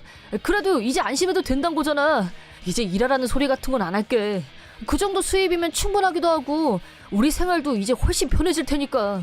뭐? 무슨 소리라는 거야? 당연히 이혼이지. 어? 내가 그런 반응을 보이자 남편은 아연실색했지만 그러거나 말거나 난 짐을 쌌다. 그는 그런 날 말리며 어디 가려는 거냐고 물었지만 날 거짓 취급하는 남편은 필요도 없고 이번 일은 시부모님께도 확실하게 말씀드리겠다고 하니 그는 얼굴이 파랗게 질렸다. 그것만은 그냥 내가 착각했던 것뿐이야. 라고 했지만 성격에 문제 있는 남편이라니 억만금을 줘도 싫다. 마지막으로 네가 한 말 그대로 다시 돌려줄게. 거지도 아니고 아내가 번 돈으로 먹고 살면서 아무렇지도 않은 그 정신머리가 신기해. 나한테 고마워했어야지. 라고 말해주고 집을 나왔다. 그리고 아버님께 이혼하게 된 것과 남편이 나에게 했던 말, 그리고 경제 상황을 얘기하자 잔뜩 화가 난 아버님은 남편을 찾아가서 눈물 쏙 빠지게 혼내줬다고 한다. 당해도 싸지. 장거리 연애를 했던 탓에 남편의 본성을 몰랐던 건 정말 안타까웠다. 월급 실수령액 180만 원이라서 싫다는 게 아니다. 남편이 그런 소리를 안 했다면 난 지금도 아무렇지도 않게 살림을 꾸려나갔을 거다. 왜냐하면 그게 부부니까. 본인 월급이랑 생활 패턴을 조금만 생각해보면 알 수 있는 건데 멍청하게 짝이 없는 인간이라고 생각했다. 그 후에 무슨 생각이었는지 남편은 이혼을 피할 수 없다는 걸 깨닫고 이제 나에게 돈을 보내라고 요구했다. 나랑 이혼하면 본인 손에 거액이 들어오는 줄 알고 돈을 펑펑 써댄 모양이다. 하지만 그 돈은 내가 결혼하기 전에 모은 자산이니까 넌 구경도 못 해볼 돈이라고 팩트로 반박했더니 또 얼굴이 새파랗게 질리더라. 날 무능한 사람 취급했지만 진짜 무능한 게 누구냐는 거지. 그 후 난 시부모님 도움을 받아 쓰레기 같은 남편과 재빨리 이혼해버렸다. 참고로 남편은 멍청하게 명품을 사거나 고급 클럽에서 외상으로 술도 마시느라 빚을 잔뜩 졌다고 한다. 시부모님도 그에게 학을 떼고 본가엔 발도 못 들이게 했다고 하셨다. 덕분에 남편은 180만 원밖에 안 되는 월급에 몇천만 원의 빚을 지고 갚을 수도 없는 상황에 빠졌다고 한다. 그런데 정직원이니까 부업도 못하고 빚 갚겠다고 다른 데서 돈을 빌려서 점점 빚만 늘고 있다고 한다. 쌤통이다. 내 이름은 마상철. 아내인 장미인과 둘이 살고 있는 29살 회사원이다. 결혼 3년 차로 아이는 없다. 난 옛날부터 아이를 좋아해서 빨리 아이를 가졌으면 했는데 아내는 아직 낳기 싫다고 고집해서 결국 아이 없이 산 지 3년이 흘렀다. 아내는 전업주부인데 헬스장에 가거나 뭔가를 배우러 다니기도 하면서 알차게 살고 있었다. 결혼할 때 아내가 전업주부를 하고 싶어 했고 난 아내를 행복하게 해주고 싶어서 웬만하면 자유롭게 지낼 수 있게 해주었다. 하지만 솔직히 요즘 아내가 너무 제멋대로인 것 같다는 생각이 들어 불만이다. 아내는 친구가 많아서 술 마시러 간다면서 밤늦게 귀가하는 날이 잦아졌다. 평소에 집안일은 열심히 하는 모습을 보아왔던 터라 될 수 있으면 쿨하게 보내주곤 했는데 일주일에 몇 번이나 술을 마시러 가니 지출도 커지고 해서 그냥 두고 볼 수 없는 상황이 되었다. 어느 날 야근을 마치고 밤늦게 집으로 돌아가니 아내가 보이지 않았다. 전화를 해도 받지 않았다. 걱정돼서 집 밖도 둘러보고 하면서 기다리고 있었는데 결국 아내는 그날 귀가하지 않았다. 잠도 못 자고 거실에서 아침을 맞이했는데 현관문이 열리는 소리가 들렸다. 얼른 현관으로 달려갔더니 한껏 차려입은 아내가 쭈뼛거리며 서 있었다. 뭐라다 이제 집에 오는 거야? 라고 화내자 아내는 친구네 집에서 술 마시다 잠이 들어서 그렇게 말하며 웃으면서 대충 넘어가려고 했다. 아무리 그래도 아침에 들어오는 건 그냥 넘어갈 수 없다고 했더니 맨날 집안일 하느라 힘든데 가끔 노는 게 어때서? 라고 적반하장. 그리고 반성하기는커녕 그날부터 가끔 외박을 하기 시작했다. 다음 달 결혼기념일을 앞두고 반년이나 전에 리조트 호텔을 예약해 놓았는데 우리 관계는 점점 나빠지기만 했다. 며칠 후 아내에 대한 불신을 품고 있던 날 더욱 실망하게 하는 일이 벌어졌다. 거실에서 서류를 정리하고 있었는데 내 명의로 된 신용카드 명세서가 눈에 띄었다. 난 현금을 주로 사용해서 카드는 만일을 대비해서 가지고 있는 거라 거의 사용하지 않았다. 그런데 명세서를 확인해보니 한 달에 100만 원이나 되는 금액이 청구된 것이다. 놀라서 자세히 확인해보니 음식점이나 호텔비가 대부분이었다. 바로 아내에게 따지려다가 이렇게 자주 호텔에서 잔다는 건 바람을 피우고 있을 가능성이 높다고 생각해서 자세히 알아보기로 결심했다. 마음은 먹었지만 혼자선 뭔가 불안해서 직장 동료에게 도움을 요청했다. 그러자 동료는 마치 자기 일이라도 되는 것처럼 화를 내며 불륜 조사를 도와준다고 했다. 그런 것도 모르고 아내가 오늘 술자리에 있어서 늦을 거야 라고 연락했길래 바로 아내를 미행하기로 했다.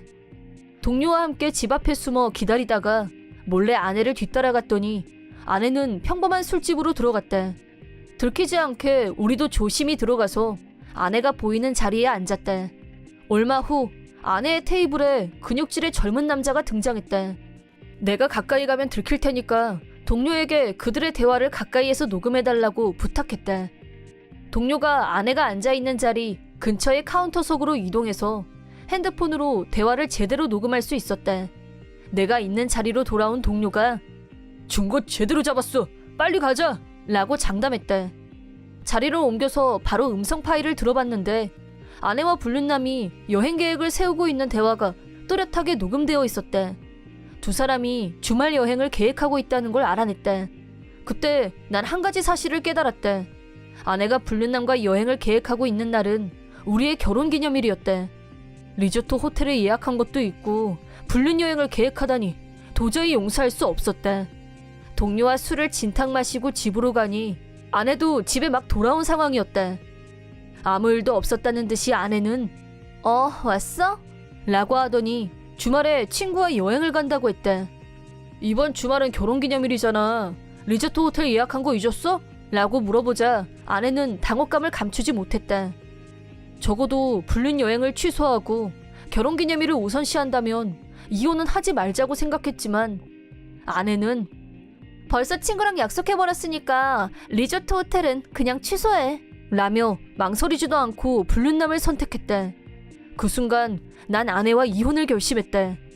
이혼할 거라면 아내는 벌을 받아야 한다는 생각이 든 나는 불륜 여행 당일에 아내에게 복수를 하기로 다짐했다.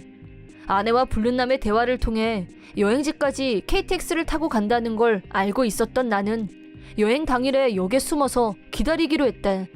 사전에 양가 부모님께 연락해서 아내가 출발하는 시간에 맞춰 역으로 오시라고 해서 부모님들과 함께 숨어서 아내가 나타나길 기다렸다.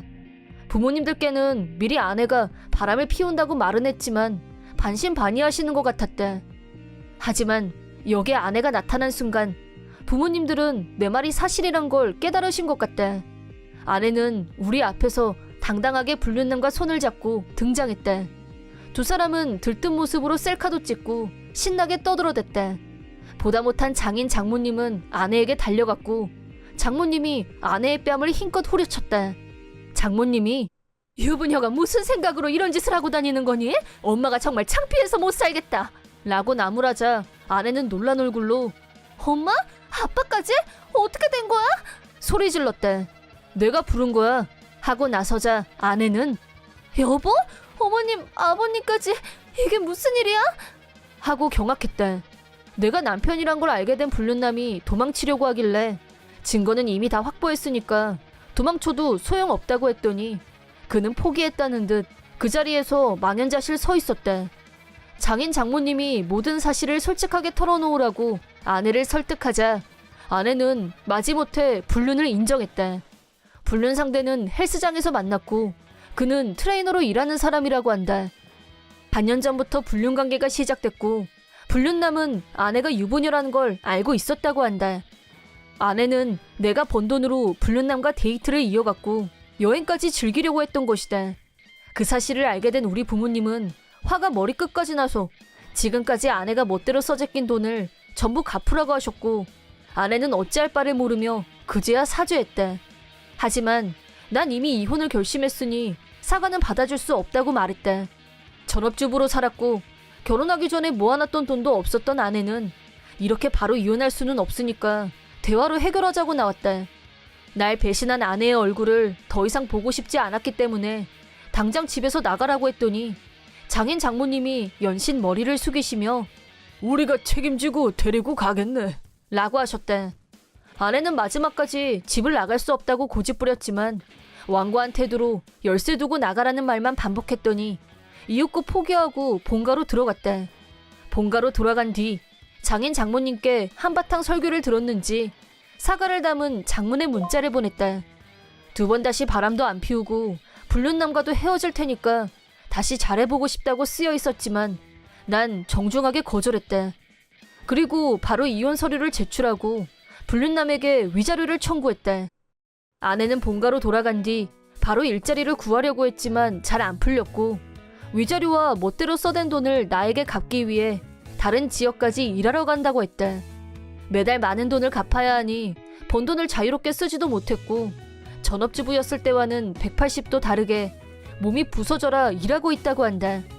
난 이혼한 뒤 불륜남의 직장인 헬스장으로 연락해서 그가 불륜을 저질렀다고 고발했다.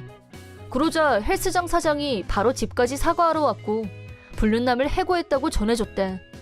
불륜남은 일자리를 잃고 위자료까지 물어내느라 혼이 났을 테니 이제 그런 짓은 하지 않을 거라고 생각하고 싶다. 아내와 이혼한 지 4년이 지났다. 난 친구 소개로 만난 여성과 재혼했다. 이듬해엔 아기가 태어났고 지금은 셋이 함께 활기 넘치게 살고 있다. 첫 번째 결혼에 실패한 난 전보다 경계심은 좀 더 강해졌지만 재혼 상대와는 신뢰를 잘 쌓을 수 있었다. 전부인과의 일은 있고 앞으로는 가족과 함께 행복하게 살아가고 싶다. 대학교 1학년 때 나는 한 음식점에서 알바를 하게 됐다. 체인 음식점이었지만 규모도 작았고 소수 인원이 돌아가면서 근무, 운영되는 분위기였다. 나를 채용했던 점장님은 나이가 50살 정도였고 능력은 있지만 마음씨 좋은 아저씨 같은 느낌이 드는 분이었다. 하지만 얼마 안 있어 그분은 다른 체인점으로 가게 됐고 새로 30 초반으로 보이는 젊은 남자분이 점장으로 오게 됐다. 그때부터 가게 분위기가 조금씩 이상해지기 시작했다. 새 점장은 운동선수 같은 풍채를 하고 있었고 운동부처럼 상하관계에 있어서 철저한 면모를 보였다. 누구라도 자기 말에 반론을 하려고 하면 그 말이 맞건 틀리건 상관없이 뜨거운 기름을 쏟아부은 것처럼 화를 뿜어내는 꼰대 그 자체였다. 알바생이 접시 한 장이라도 깨면 바로 달려와서 다친 데는 없는지 그런 건 관심도 없고 손님들이 보는 앞에서 큰 소리로 다 들리게 화를 냈다. 하지만 예쁘게 생긴 여자애한테는 식기를 깨건 지각을 하건 절대 화내는 법이 없었다.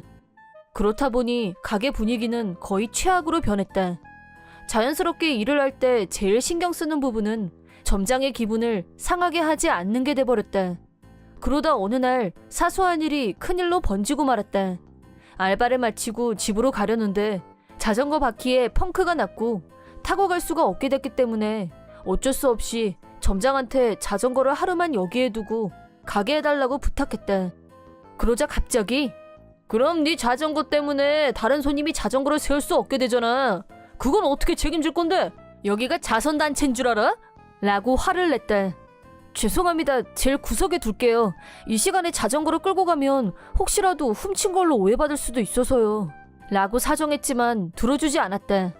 간단하게 끝날 줄 알았던 용건은 점장이 욕을 퍼부으면서 나도 반론을 시작했고 그러자 점점 목소리가 커지면서 다른 사람들이 보다 못해 우리 둘을 말리려고 끼어들 정도로 일이 커졌다. 이게 건방지게 그렇게 불만이면 그만두고 나가면 되잖아. 너 같은 거 정도는 얼마든지 대체할 수 있어. 라고 사태가 비화됐다. 혼자서 점점 열이 받아서 막말을 내뱉기 시작한 점장은 결국 자기가 한 발언에 발목을 잡히고 말았는데 이 자식만 문제가 아니야. 방금 말리겠다고 오지랖 부리고 끼어들었던 것들도 다 같이 그만둬. 그 말을 듣고 난 후 나뿐만 아니라 알바생 전원의 뚜껑이 열렸다. 네, 그만둘 겁니다. 당신 같은 사람 밑에서는 일하고 싶지 않습니다. 저도요.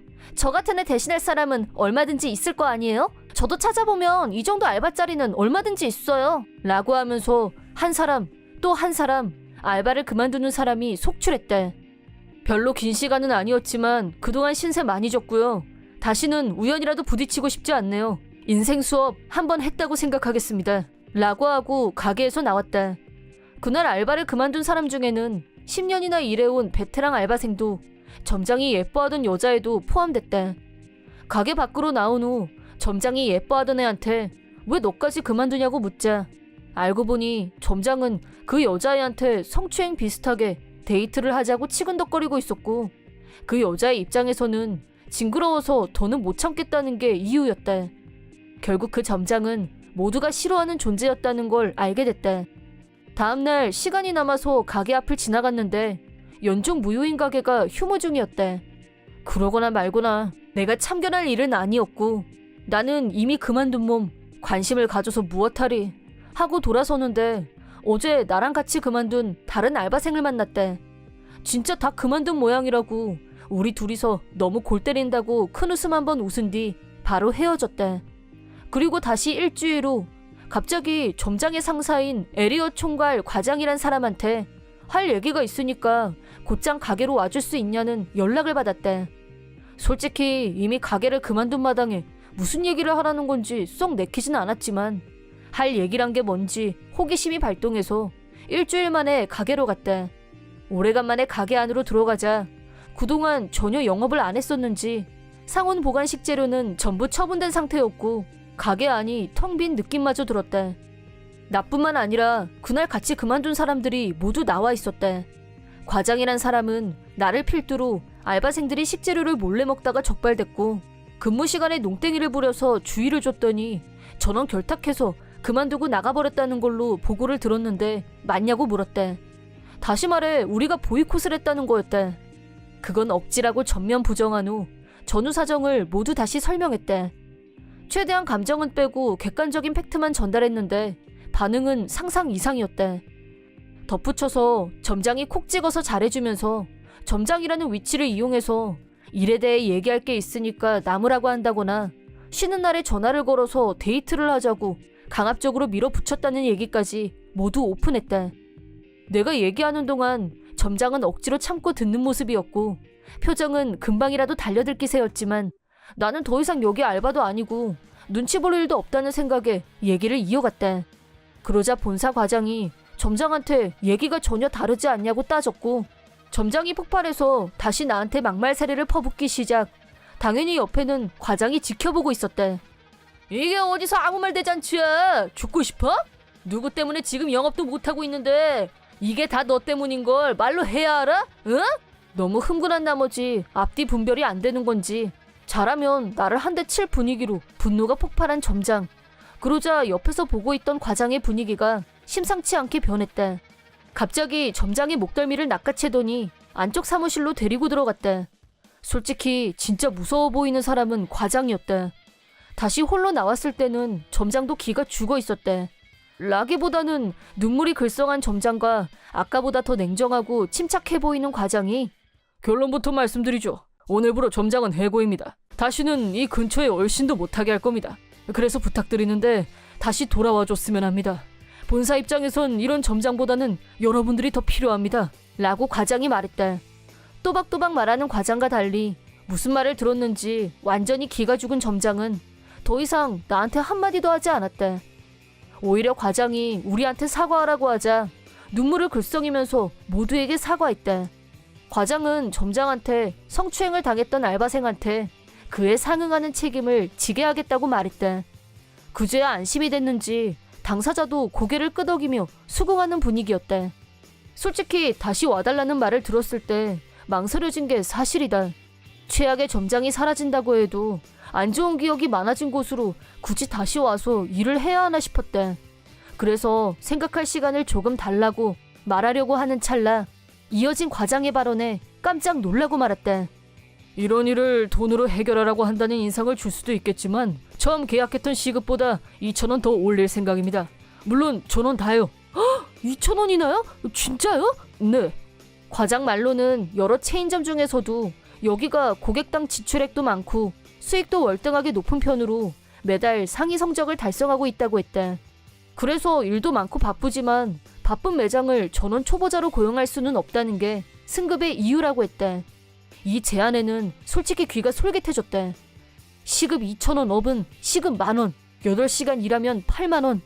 어떻게 할까 고민하면서 다른 알바생들과 눈빛 교환을 하고 있었는데 이때 과장이 나서서 이 매장의 현황을 파악하려고 다각도에서 조사를 해봤는데 라고 입을 떼더니 매장에 비치되어 있는 고객 의견 카드를 보여줬대. 그 카드에는 별의별 얘기가 다 쓰여 있었대. 매장은 작지만 포근한 분위기여서 부담 없이 즐길 수 있다. 점원이 모두 친절해서 꼭 다시 오고 싶다. 아이들이 조금 수선스럽게 해도 늘 친절하게 서비스해주기 때문에 최애 식당이 됐다. 등등.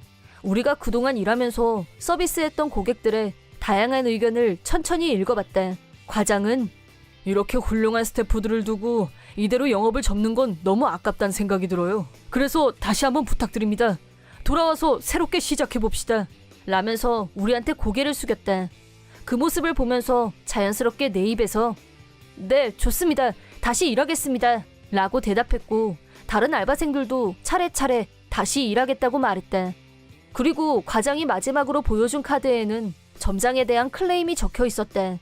점장이라는데 친절 1도 없고 볼 때마다 열심히 일하는 스태프들한테 소리만 지르고 진짜 꽝이다. 이 점장 잘났으면 좋겠다. 옛날 점장이 훨씬 좋았다. 기타 등등. 그걸 본 점장의 표정이 파랗게 질려갔다. 그 후 우리는 다시 새로운 마음으로 손님들을 맞았다.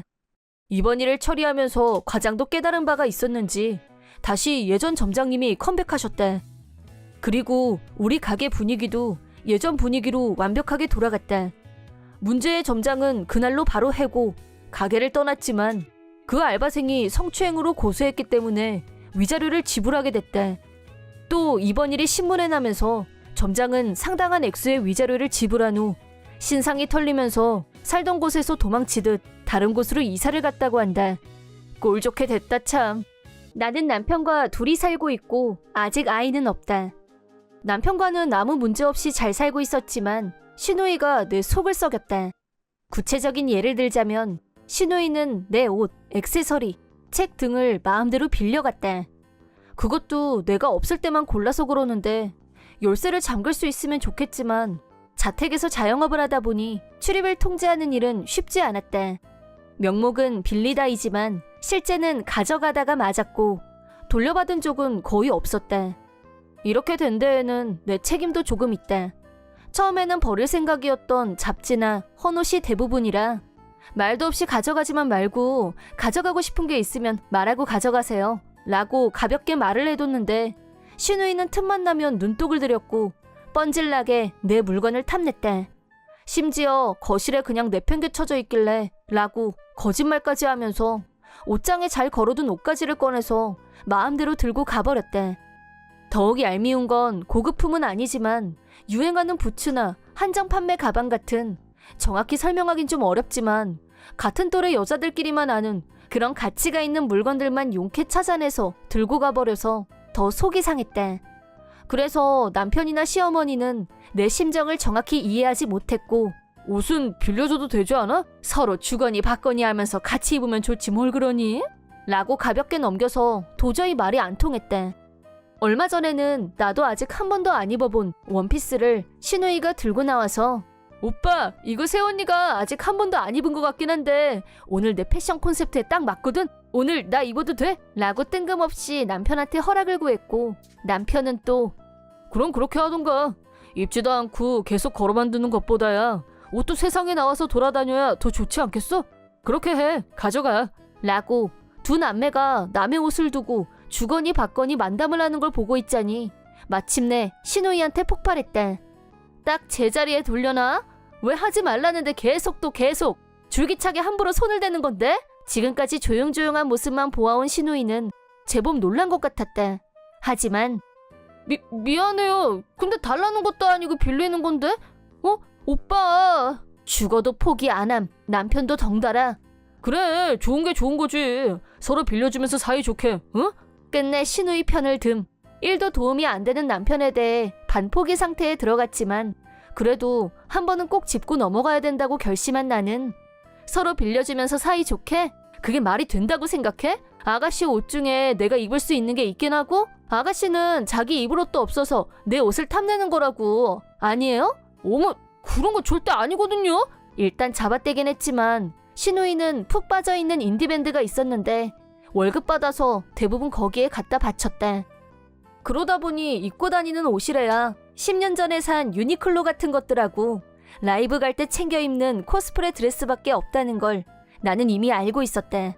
하지만 남편은 당신답지 않게 웬 흥분이야. 그깟 옷 한 벌 빌려주는 것 같고 그렇게 열낼 일이 뭐가 있어? 라며 내가 찐으로 화가 난 모습을 보고 당황한 것 같았지만 여전히 그놈의 사이좋게 어쩌고 정신을 고수했다.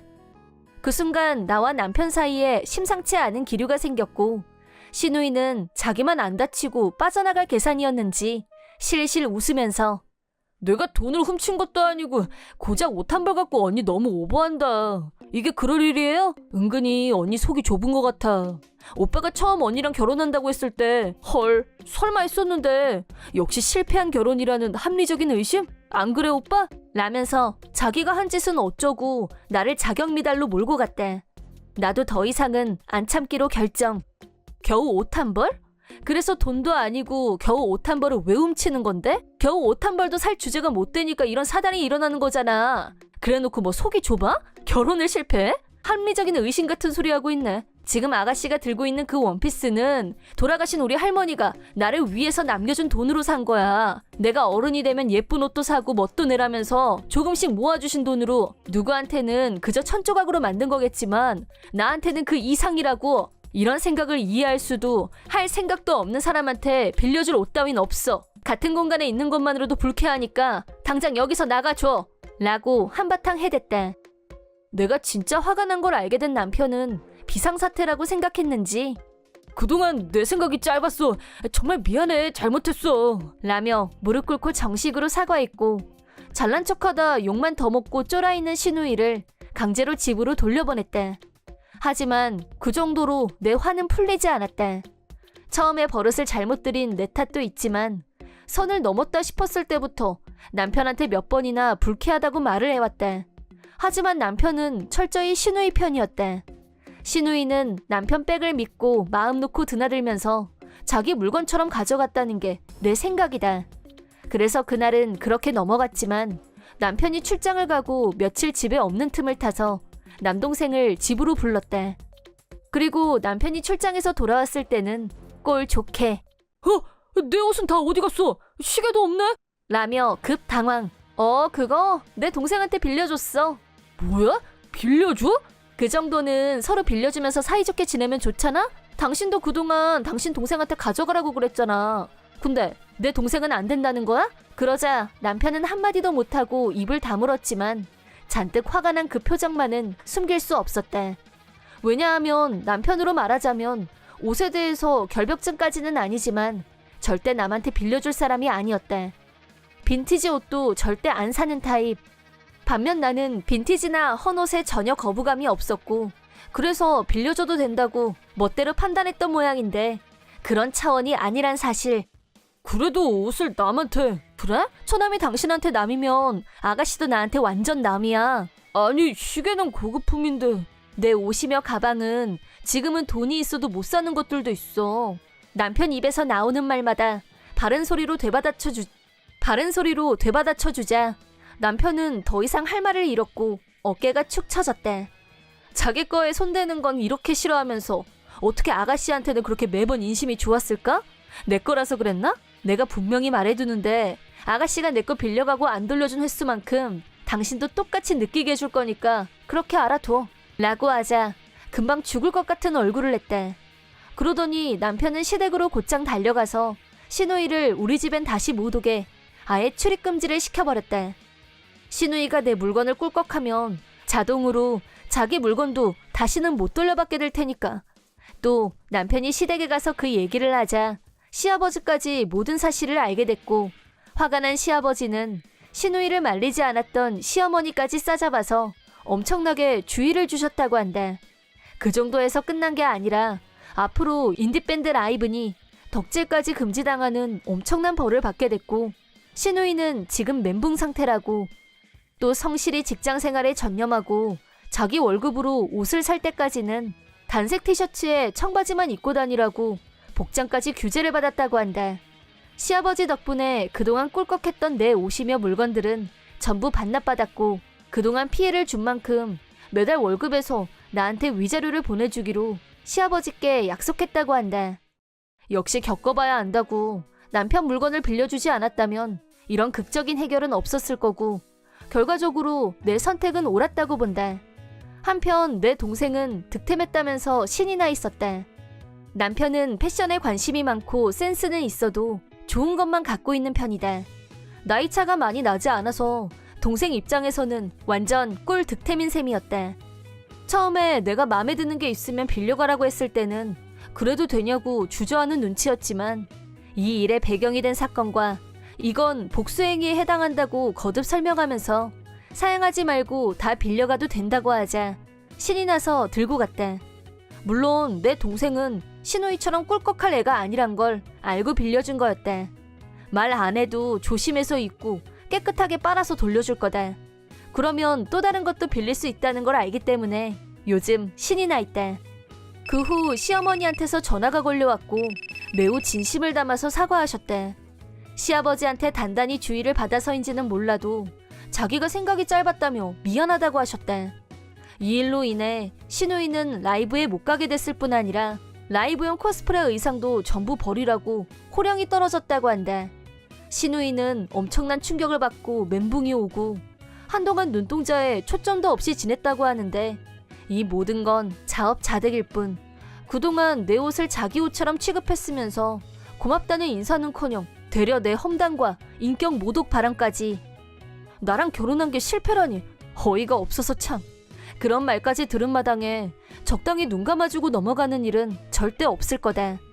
좋아하는 라이브에 못 가게 됐지만 당분간 나한테 위자료를 보내야 하기 때문에 월급을 받아도 여유는 없을 테고 더구나 시아버지가 복장까지 규제를 했기 때문에 그 옷차림으로 외출하기도 그렇고 습관적으로 늘 자기 편이었던 남편을 떠올렸을 테고 도와달라고 연락이 왔다는데 남편도 태도가 싹 달라져서 신우이를 완전 손절했다고 한다.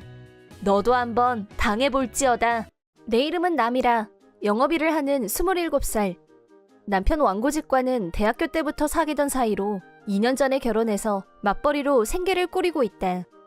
시댁은 평생 농사만 지으면서 사신 분들인데 우리가 농사를 이어받았으면 좋겠다는 말은 절대 하지 않으셨다. 농사로 생계를 이어가는 건 쉽지 않은 일이고 대학까지 나와서 좋은 회사에 취업했으니 도시에서 편하게 생활하는 게 좋을 거라고 말씀하셨다. 난 그렇게 마음 넓은 시부모님께 감사할 뿐이었다. 남편은 농사인 전혀 흥미가 없었고 시댁에 방문하더라도 농사일은 전혀 거들지 않았다. 난 열심히 일하시는 시부모님을 앉아서 보기만 할 수가 없어서 시댁에 갈 때마다 일손을 거들었다. 시부모님과 가까워진 난 추석이나 설날이 아니어도 농사철이 되면 일부러 나서서 도와드리러 가곤 했다. 그때마다 시부모님은 일부러 와줘서 너무 고맙구나. 무리하지 말고 하고 신경 써주셨다. 지난번에 일 도와드리러 왔을 때 어머님이 말씀하시길 젊었을 적 당신의 시어머니에게 늘 구박만 당했었다고 한다. 농사일 안 물려받을 거면 이혼하고 썩 꺼져! 라는 말을 끊임없이 들었단다. 그러다 보니 나에겐 그렇게 하고 싶지 않으셨다고 한다. 그래서 당신 아들에겐 농사일을 물려받지 않아도 괜찮다고 하는 거라고 하셨다. 아버님도 그 의견을 존중하시는 것 같았고 농사일은 당신들 세대에서 끝낼 거라고 결정하셨다고 들었다. 그런 시부모님께 감사하며 난 내일에도 소홀하지 않고 최선을 다했다. 그렇게 노력한 덕분인지 어느 날 상사가 날 부르더니 내가 승진하게 됐다고 했다. 내 노력이 인정받았다는 사실에 너무 기뻐서 집에 가자마자 바로 남편에게 소식을 전했다. 그러자 남편은 좋겠네 하고 뭔가 영혼 없는 반응을 보였다. 그 태도가 어딘지 마음에 걸렸지만 그냥 기분이 좀 안 좋았던 거라고 생각하기로 했다. 일이 바빠지면서 시댁에 자주 찾아뵙지 못하다가 어느새 추석이 되었다. 오랜만에 시댁에 가니 무슨 영문인지 시부모님은 나에게 농사일을 가르쳐 주시겠다며 만반의 준비를 하고 계셨다. 원래는 무리하지 않아도 괜찮아 라고 말씀해 주시는 어머님이 이날은 가르칠 게 많으니까 오늘은 정신 차리고 열심히 해야 돼 라고 하셨다. 이상하다고 생각하면서도 일단 시키시는 대로 다 했는데 해가 다 지도록 그 힘든 일을 쉴 틈 없이 가르치셨다. 평소엔 절대 나서지 않던 남편도 무슨 조화인지 이날은 같이 일을 도왔다. 아무리 생각해도 이상했던 난 저녁 식사 때 큰맘 먹고 물어보기로 했다. 시부모님 앞에서 남편에게 오늘은 일을 다 도와주고 별일이네? 라고 말하자 남편은 농부 아들인데 당연한 거 아니야? 하고 쏘아붙였다. 그러자 아버님이 네가 농사일에 관심을 두는 날이 올 줄은 몰랐지 뭐냐. 하시며 기쁘다는 듯 웃으셨다. 그게 무슨 말씀이세요? 내가 묻자 남편은 당연하다는 듯이 농사 물려받기로 했으니까 너도 일 그만둬 라고 했다. 그 말에 놀란 내가 그런 말 한 적 없잖아. 나 일 그만둘 생각 없어 라고 하자 아버님은 너 아내 허락도 없이 네 멋대로 농사 물려받겠다고 한 거냐? 하시며 당황하시는 듯 했다. 어머님은 난 당연히 며느라기도 다 이해하고 받아들인 줄 알고 그래서 무리하게 해가 다 지도록 일손을 돕게 했다며 연신 미안하다고 하셨다. 그리고 나와 시부모님의 분노는 남편을 향했다. 왜 네 멋대로 한 거냐고 따지자 남편은 당연히 우리 부모님을 위해서 그런 거지. 말은 그렇게 안 하셔도 속으로는 우리가 이어받길 원하실 거야. 라고 했다. 게다가 남편이 이미 일까지 관뒀다는 걸 알게 됐다. 아무런 대화도 없이 멋대로 결정하다니 무슨 생각이었냐고 다그쳤다. 아무래도 사실을 털어놓을 생각은 없어 보였고 오히려 적반하장으로 나왔다. 더 이상 감당할 수가 없어서 이날은 나 혼자 집으로 돌아갔다. 다음날 밤이 되어서야 남편은 시부모님께 잔뜩 잔소리를 듣고 마지못해 집으로 돌아왔다. 그는 손에 서류 봉투를 들고 왔다. 남편은 농사를 이어받을 생각 없으면 이혼할 거니까 지금 당장 나가! 라고 고함을 지르며 작성이 끝난 이혼 서류를 건넸다. 진심으로 이혼하겠다는 거야? 라고 묻자 당연하지. 시집 왔으면 당연히 내 말에 따라야지. 아니면 이혼이야! 라며 의자를 힘껏 걷어찼다. 심하게 화내며 난동을 피우는 남편을 보며 난 완전히 질려버렸다. 더 이상 이 사람과 함께 살 수 없다는 생각이 강하게 들었다. 그리고 이제 막 승진까지 해서 연봉도 올랐는데 퇴사라니 언감생심이다. 그럴 바에는 이혼하는 게 낫다고 생각했다. 남편은 나에게도 사실대로 말해주지 않는 데다 자초지종도 모르는 채 남편이 원하는 대로 하는 건 받아들일 수 없다. 난 이혼 서류를 받아들고 알겠어 라고만 했다. 그걸 남편이 어떻게 받아들였는지는 모르겠지만 먼저 본가로 가서 기다리고 있을 테니까 넌 퇴사하고 오든가 해. 라는 말을 남기고 집을 나갔다. 하룻밤 동안 생각해봤지만 역시 이를 관둔다는 선택지는 나에게 없었고 다음날 이혼 서류를 마저 작성해서 구청에 제출하기로 했다. 이혼 절차가 끝나고 바로 원래 살던 아파트에서 직장 근처로 이사한 나는 심기일전에서 전보다 더 열심히 일에 집중했다. 그리고 2달 후 연봉이 크게 올랐다. 혼자 잘 살고 있던 어느 날 갑자기 남편에게 전화가 왔다. 남편은 몹시 당황스러워하는 기색으로 야, 너 지금 어디야? 집에 왔더니 다른 사람이 살고 있는데? 라고 묻길래 회사 근처로 이사 갔다고 말해줬다. 그러자 남편한테 말 한마디 없이 이사하는 법이 어딨어? 라며 화를 내길래 뭐? 이제 부부도 아닌데 무슨 상관이야? 라고 하자 잠시 침묵이 이어졌다. 그리고 무슨 소리야? 우리 아직 부부잖아. 라고 하길래 이혼 서류는 이미 냈다고 말해줬다. 그랬더니 남편은 더 큰 패닉에 빠졌다. 왜 멋대로 행동하냐고 뭐라고 하길래 아무 말도 없이 마음대로 농사일을 이어받겠다고 정하고 본인 말대로 하지 않으면 이혼이라고 한 건 당신 아니냐고 말했더니 남편은 아무 말도 하지 못했다. 더 이상 할 말이 없어서 전화를 끊으려고 했더니 남편이 그제야 사실대로 털어놓기 시작했다. 내가 직장에서 승진했다는 소식을 전한 날 남편은 회사에서 큰 실수를 저질러서 감봉 처분을 받았다고 한다. 풀이 팍 죽어 있었는데 내가 기뻐하면서 승진 얘기를 하는 모습을 보고 자존심이 상해서 나만 승승장구하는 꼴을 보느니 일을 그만두게 하고 농사일을 물려받는 게 낫겠다고 생각했다나? 그런 이기적인 이유로 일을 그만두게 하려 했다니 어이가 없고 도저히 용서할 수 없었다. 남편은 내가 잘못했고 이제 그만두라는 말은 안 할 테니까 이혼은 하지 말자. 우리 부모님이 슬퍼하실 거야. 라고 했지만 이미 이혼 절차는 끝난 뒤였고 무슨 말을 해도 이미 늦었다. 난 돌아오는 휴일에 시댁으로 가서 남편이 했던 얘기를 포함해서 자초지종을 시부모님께 말씀드렸다. 그러자 어머님은 나에게 연신 사과하시며 이혼했다는 사실에 슬퍼하셨다. 하지만 결국엔 잘못한 건 우리 아들이니까 넌 아무 걱정하지 말렴. 걔가 너한테 지 할머니랑 똑같은 소리를 할 줄은 몰랐는데 하시며 실망하는 기색이었다. 남편은 시부모님께 엄마 아빠도 같이 미라 설득 좀 해줘. 반쯤 울먹이며 그렇게 말했지만 아버님이 자업자득이다. 며느라기한테 사과부터 해야지. 일침을 놓았다. 남편은 나에게 몇 번이나 사과했지만 내 마음은 바뀌지 않았다. 그리고 남편은 본가에서 농사일을 배워야 했지만 너무나도 고된 일이라는 걸 깨닫고 중도 포기했다고. 나와 이혼한 일로 시부모님은 남편에게 정이 떨어질 대로 떨어졌는지 남편을 집에서 쫓아냈다고 한다. 셀러리맨으로 돌아가고 싶어진 남편은 여기저기 면접을 보러 다녔지만 잘 풀리지 않았고 지금은 취업 준비를 하며 떠돌이 생활을 하며 지낸다고 한다. 난 어떻게 지내냐고? 어머니께 연락이 와서 남편을 쫓아냈다는 얘기를 듣고 정기적으로 시부모님을 찾아뵙고 있다. 특히 어머님과 사이가 좋아서 직장생활 고충도 곧잘 들어주시곤 한다. 앞으로 남편하고는 상관없이 어머님과 친구 같은 관계로 잘 지내고 싶다. 내 이름은 주부희, 남편 한진상과 둘이서 살고 있다. 결혼 초기에는 시댁에서 살았었는데 남편의 직장 문제로 지금은 이사해서 아파트에서 살고 있다. 시댁에서 살 때는 시부모님 시누이와 제법 좋은 관계를 유지했었다. 하지만 이사를 해야 한다고 했을 때 시어머니의 반대가 극심했다. 아들을 내보내고 싶지 않은 마음이야 모르지 않지만 직장 때문에 어쩔 수 없다고 하는데도 도무지 받아들이려고 하지 않았다. 이사한 후로는 추석이나 설 같은 명절 이외에는 찾아뵙기가 힘들었는데 시어머니는 틈만 나면 나한테 전화해서 언제 내려올 거냐는 똑같은 질문을 반복했다. 나도 남편 회사 일이 바빠서 시간이 없다는 똑같은 대답만 되풀이했는데 시간이 갈수록 나를 대하는 태도가 이상해졌다. 전화가 올 때마다 싫은 소리를 참고 들어야 했고 심각한 스트레스 원인이 되었을 때 시어머니한테서 택배가 왔다. 박스 안에는 야채, 고기, 과자 등등 식료품이 잔뜩 들어있었는데 박스를 열었을 때부터 뭔가가 이상했다.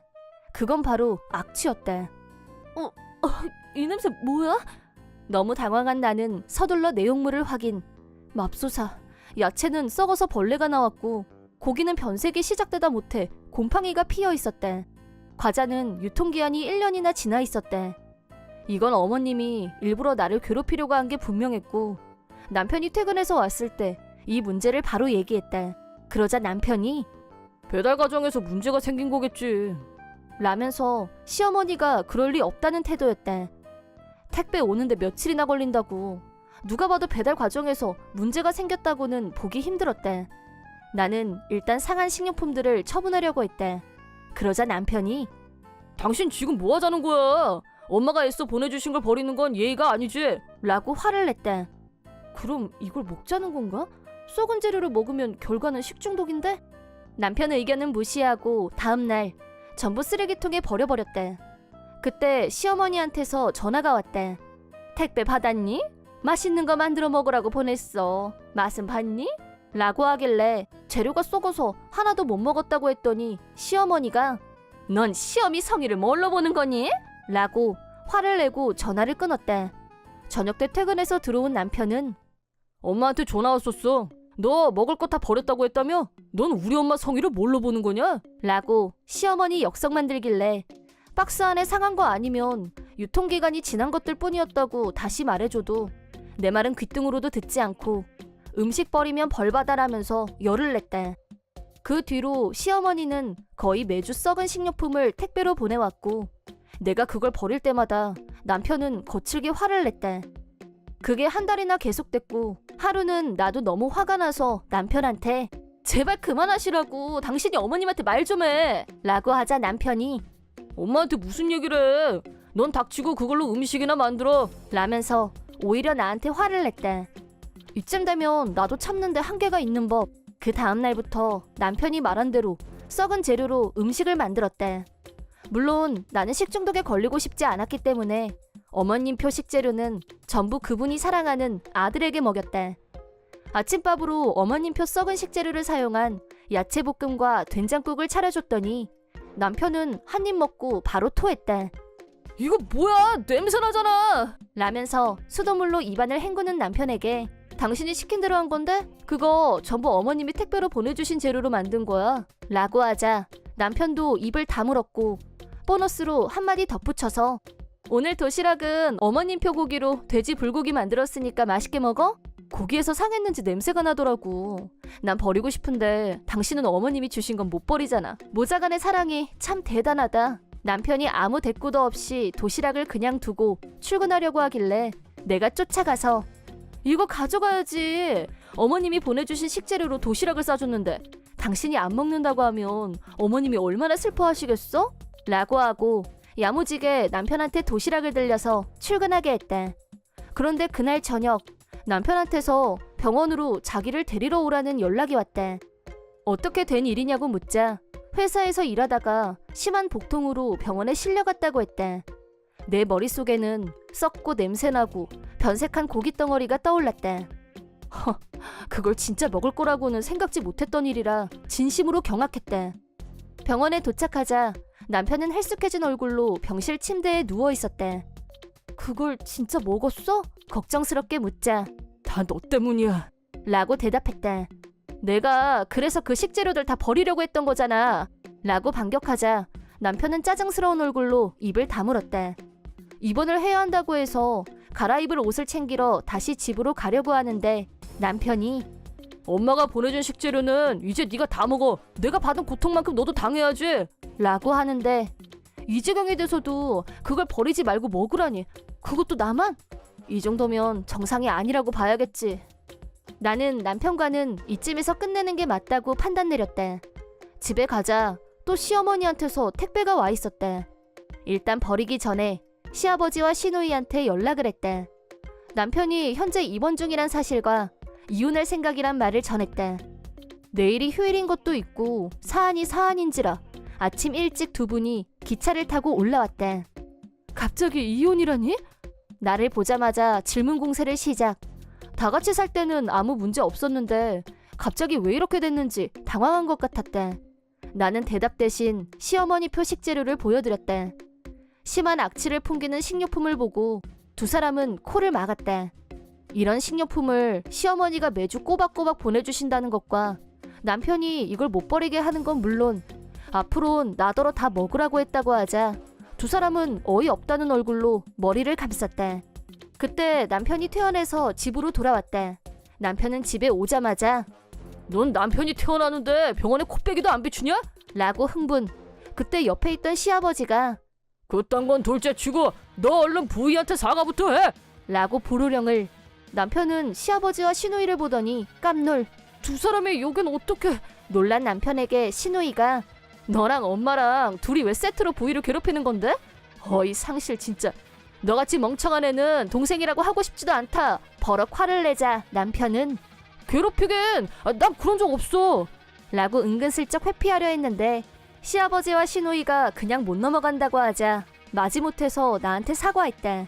이어서 시아버지가 시어머니한테 전화를 걸었고 시어머니는 그게 썩었어? 난 몰랐지.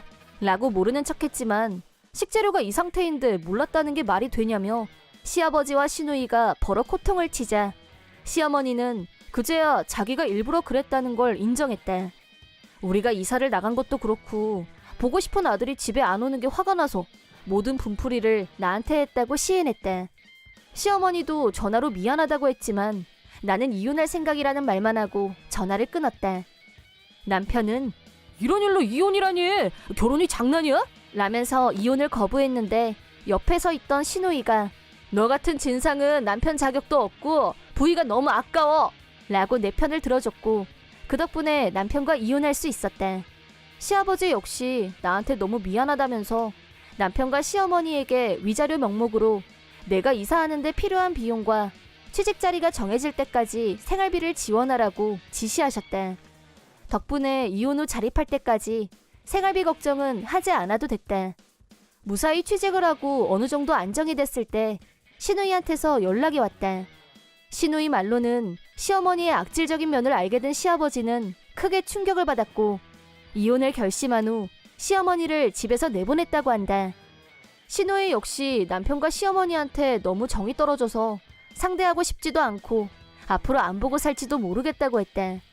이혼 후 남편이 나한테 몇 번이나 자기랑 시아버지, 시누이가 다시 예전처럼 지낼 수 있게 도와달라고 사정을 했지만 나는 이제 너와는 그 어떤 일로도 연락하고 싶지 않다고 냉정하게 거절하자 그 뒤로는 아무 연락도 오지 않는다. 나는 이혼하고 직장에 다시 다니고 그러다 얼마 후 같은 직장에서 좋은 사람을 알게 됐고 연인 사이로 발전했다. 지금은 새 남친과 함께 남편과 같이 있을 때와는 비교도 안 되게 유의미하고 즐거운 나날을 보내고 있다. 반면 전 남편은 이혼을 계기로 정신적으로 약해진 건 물론 회사에서도 실수를 연발하면서 회사에서 안 좋은 소리도 많이 듣고 출세할 기회가 없어지자 자포자기 심정이 되어 사표를 내버렸다고 한다.